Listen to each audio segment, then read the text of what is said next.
அனைவருக்கும் வணக்கம். ரொம்ப கஷ்டப்பட்டு இந்த ப்ரோக்ராம் இப்போ ஸ்டார்ட் பண்ண போகிறோம். எப்படி சொல்கிறதுன்னு தெரியல. ஆக்சுவலி கடந்து வந்த பாதையை பார்க்கும்போது பார்த்தீங்கன்னா இது ரொம்ப பெரிய ப்ரோக்ராமாகவே தான் மனசுக்கு தோணுது. இருந்தாலும் என்னன்னா கொஞ்சம் அந்த டைம் கேப் தான் நமக்கு கொஞ்சம் சரியாக அமையல. அதை எதையும் கொஞ்சம் பொருட்படுத்தாதீங்க. ஏதேனும் ஒரு குறை நிறை தெரிஞ்சதுனாலும் இதை நீங்கள் நம்ம வாலாஜாபாத் பாலாறு அரிமா சங்கத்துக்காக ஏற்று சகிச்சு கொண்டு சந்தோஷமா இதுக்கு மேல வரக்கூடிய நேரத்தை நம்ம கழிப்போம் அப்படின்றது என்னுடைய ரெக்வஸ்ட். மேலும் நம்ம இந்த ப்ரோக்ராமுக்காக இந்த 50 விழாவை பத்தி ஒரு சின்ன இன்ட்ரோடக்ஷன் கொடுத்து முடிச்சுக்கிறேன். ஏன்னா நேரம் இல்லைன்றதுனால நம்ம இந்த 50 விழாவை பொறுத்த வரைக்கும் பாத்தீங்கன்னா நம்ம வாலாஜாபாத் பாலாறு ரயின் சங்கம் என்னன்னா ஒரு புது சங்கம் தருதுங்க. அந்த புது சங்கம் பாத்தீங்கன்னா ஒரகடம் தொழில் நகர அரிமா சங்கம். அதுக்காக நம்ம 6 மணிக்கு நம்ம மாவட்டத்தை சேர்ந்த நிர்வாகிகள் எல்லாரும் வரப்போறாங்க. அவங்க நம்ம அந்த சங்கத்தை துவக்கி வைக்க போறாங்க. அதனை தொடர்ந்து பிடிஜியை கொண்டாடுவோம். பிடிஜினா என்னன்னா முன்னாள் மாவட்ட ஆளுநர்கள், இவங்க தான் பிடிஜிஸ். இவங்க பிடிஜிஸ் கொண்டாடுவோம் நிகழ்ச்சி நம்ம செய்ய போறோம்.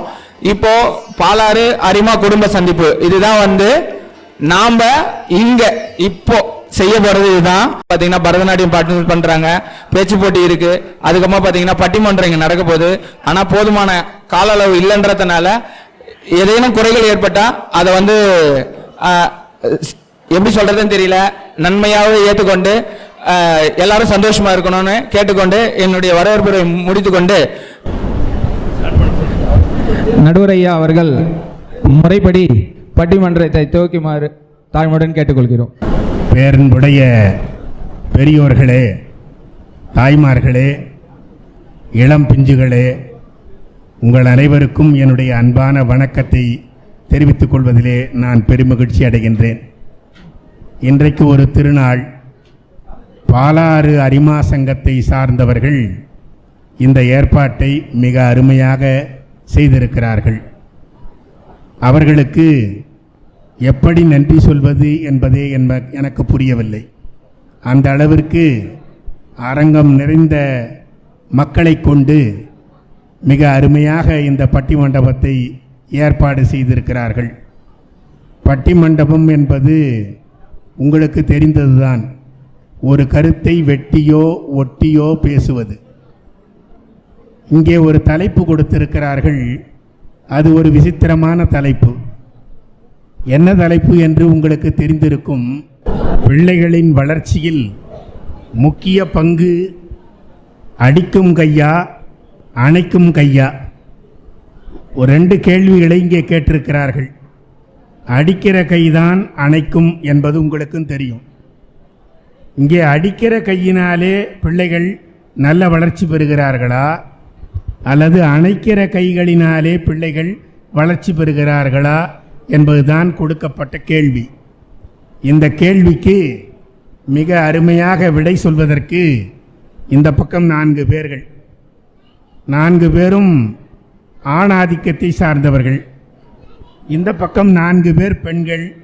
இவர்கள் பெண் ஆதிக்கம் செலுத்துபவர்கள். ஒருவருக்கு தலைப்பு அடிக்கின்ற கை, இது ஆண்களுக்கு. இன்னொருவருக்கு தலைப்பு அணைக்கின்ற கை, இது பெண்களுக்கு. என்னுடைய நண்பர் ஒருவர் கேட்டார், ஐயா, இந்த பட்டிமண்டபத்திலே நீங்கள் பேசுகிறீர்களே, நீங்கள் கொஞ்சம் சொல்லியிருக்க கூடாதா? அணைக்கும் கைக்கு 3 சுழி நெய் அல்லவா போட்டிருக்க வேண்டும், 2 சுழி நெய் போட்டு விட்டார்களே, கேட்கக்கூடாதா என்று கேட்டார். நான் அவரிடத்திலே சொன்னேன், அதெல்லாம் தப்பில்லை, அணைக்கிற வேகத்திலே 1 சுழி உடைந்து போய்விட்டது என்று சொன்னேன். அதைத்தான் அப்படித்தான் எடுத்துக்கொள்ள வேண்டும். அந்த அளவிற்கு மிக நேர்த்தியாக இந்த விழாவை இவர்கள் செய்திருக்கிறார்கள். பாலாறு அரிமா சங்கம் என்பது நமக்கு புதிதல்ல. இது கடந்த ஓராண்டு காலமாக நன்கு வளர்ச்சி பெற்று வருகின்ற சங்கம். பாலாறு என்ற பெயரை வைத்திருப்பதனால் பாலாற்றுக்கும் பெருமை, பாலாற்றங்கரையில் வாழ்கின்ற நமக்கும் பெருமை. அந்த பாலாறு என்கின்ற வார்த்தையானது சங்க இலக்கியங்களிலே கூட இருக்கிறது. பாலாறு, செய்யாறு, வேகவதி என்ற 3 ஆறுகள் சேருகின்ற இடம்தான் திருமுக்கூடல் என்று உங்களுக்கு தெரியும். திருமுக்கூடல் பல இடங்களிலே இருக்கிறது, தமிழ்நாட்டிலும் இருக்கிறது, அண்டை மாநிலமான மைசூரில் இருக்கிறது, உத்தரப்பிரதேசத்திலே இருக்கிறது. எல்லா இடத்திற்கும் இந்த திருமுக்கூடல் என்பதுதான் பெயர். அதாவது இந்த பட்டிமண்டபத்தை வைத்தவர்கள் ஒரு நுணுக்கமான கருத்தை இங்கே வைத்திருக்கிறார்கள். அடிப்பதனால் பிள்ளை வளர்கிறதா, அணைப்பதனால் பிள்ளை வளர்கிறதா என்ற ஒரு கேள்வி. நீங்கள் எல்லாரும் நன்கு சிந்தித்து வைத்திருப்பீர்கள். இதற்கு விடை சொல்வது என்பது அவ்வளவு சரியான தீர்ப்பாக சொல்ல முடியாது. ஏனென்றால் இதற்கு பலவேறு காரண காரியங்களை காட்ட வேண்டும். அடிப்பதால் சிறப்பா, அணைப்பதால் சிறப்பா? அடிப்பதால் பிள்ளை வளருமா, அணைப்பதால் பிள்ளை வளருமா என்ற ஒரு சிக்கலான ஒரு கேள்வியை இவர்கள் வைத்திருக்கிறார்கள். இந்த கேள்விக்கு விடை சொல்வதற்கு முன்னால் இந்த பட்டிமண்டபத்தை ஒரு தொய்வில்லாமல் கொண்டு செல்ல வேண்டும் என்பதற்காக சில கருத்துக்களை குறித்து வந்திருக்கிறேன்.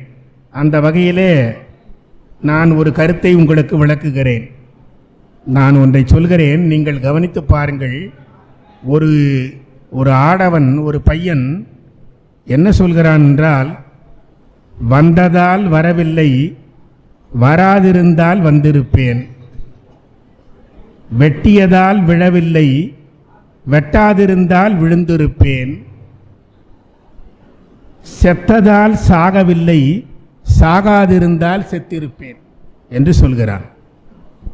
ஒரு பையன் கொஞ்சம் காலதாமதமாக வருகிறான். அவன் கேட்ட பொழுது, ஏன் இப்படி என்று கேட்ட பொழுது அவன் சொல்கிறான், வந்ததால் வரவில்லை, வராதிருந்தால் வந்திருப்பேன். வெட்டியதால் விழவில்லை, வெட்டாதிருந்தால் விழுந்திருப்பேன். செத்ததால் சாகவில்லை, சாகாதிருந்தால் செத்திருப்பேன். என்னடா இது புதிராக இருக்கிறதே என்று எல்லாருக்கும் ஒரு தயக்கம். அவன் சொல்கிறான், இதற்கு விடை கண்டுபிடியுங்கள் என்று கேட்கிறான். நான் உங்களை கேட்பேன், அதற்கெல்லாம் நேரம் இல்லை.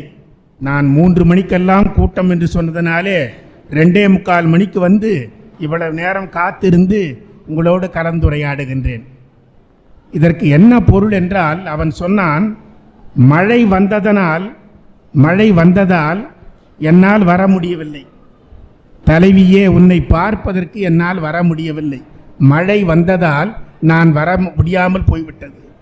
மழை வராமல் இருந்திருந்தால், ஒருவேளை மழை வராமல் இருந்திருந்தால் நான் வந்திருப்பேன்.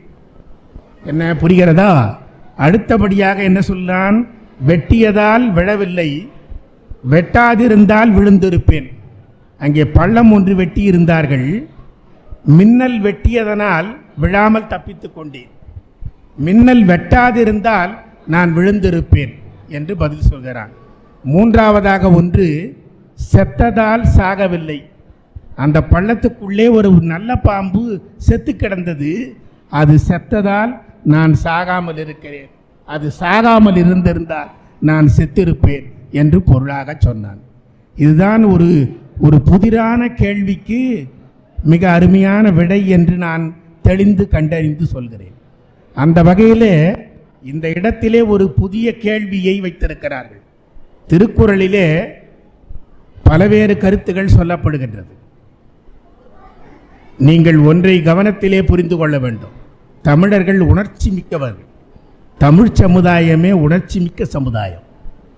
இந்திரா காந்தி சுடப்பட்டு இறந்து போனார் அல்லவா? சுடப்பட்ட பொழுது இந்திரா காந்தி இறந்து விட்டார் என்று கேட்டு 17 பேர் செத்து போனார்கள்.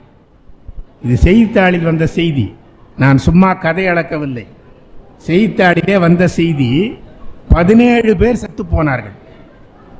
எப்படி என்றால், 17 பேரும் தீக்குளித்து 4 பேர், ஐயோ அம்மா இந்திரா போய்விட்டாயே என்று சொல்லி நெருப்பை பற்ற வைத்து இறந்து போனார் 4 பேர்கள்.